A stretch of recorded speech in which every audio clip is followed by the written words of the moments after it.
حبايبي عاملين ايه؟ يا رب تكونوا بألف خير. النهارده ان شاء الله وصفه جديده من مطبخ وصفتك مع نهى. هنعمل شاورما سوري حلوه جدا جدا، وكمان هنعمل صوص التوميه الاصلي. يلا نروح على الفيديو ونشوف هنعمله مع بعض ازاي. هنقول كده بسم الله. معايا هنا صدور دجاج مخليه من العظم، تمام، متقطعه كده شرايح طويله.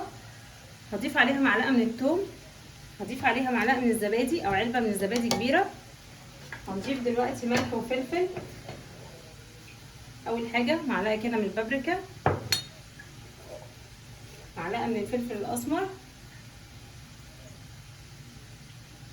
معلقه من الملح، معلقه من الملح كبيره. هضيف كمان دلوقتي معلقه كده كبيره من المستردة تديها طعم حلو، ومعلقه صغيره من الصويا صوص. وهقلب بقى المقادير دي كلها كده مع بعض. كده في الطاسه بتاعتنا معلقتين من الزيت، والفراخ اللي احنا سيبناها في التتبيله لمده ساعتين هننزل بقى في الطاسه وهي سخنه.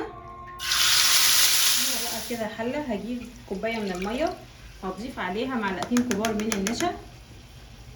هقلبهم الاول كويس جدا كده قبل ما ارفعهم على النار لغايه ما النشا يدوب. وهبدا بقى دلوقتي اشغل عليه البوتاجاز.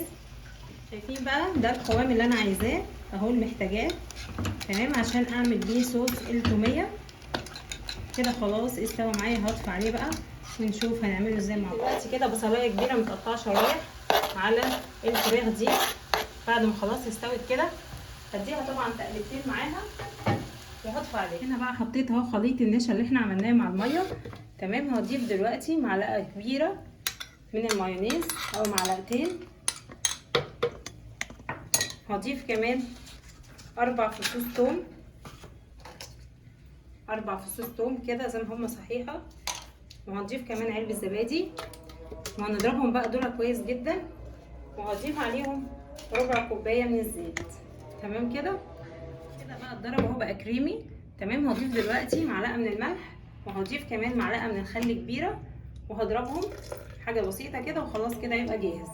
شايفين بقى اهو القوام بتاعه اهي، قوام التوميه ممتاز وحلوه جدا جدا. جيب بقى العيش السوري، تمام. انا ده عاملاه في البيت ان شاء الله، هسيب لكم المقادير في صندوق الوصف. هبدا بقى دلوقتي اجيب هنا بطاطس. طبعا الشاورما السوري لازم معاها بطاطس. هرص كده شويه بطاطس، ولو حابه كمان عندك مخلل ضيفه هيبقى حلو جدا. هنضيف بقى الفراخ اللي احنا عملناها مع بعض هنا كده بالطريقه دي. وهبدا بقى الف الساندوتش. هضيف عليه مايونيز، تمام. طبعا حابه تضيفي كاتشب، مايونيز، اللي انت حابه تضيفيه عليها. هنقفل العيش بتاعنا بالطريقه دي، وهنلف بقى كده رول، تمام اهو كده هيبقى بالمنظر ده، تمام. هنضيف بقى كده معلقه من الزيت صغيره، تمام، في الطاسه بتاعتك او على الجريل. وهياخد بقى العيش اللي احنا عملناه ده، العيش السوري، وهبدا ارصه كده. انا عايزاه بس ياخد ايه، بصمه، يعني يتعلم كده على ميل بس. طبعا كل حاجه فيه مستويه.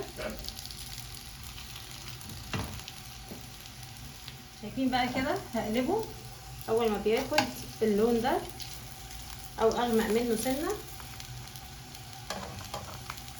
هروح قلباه كده على الجنب التاني، تمام كده.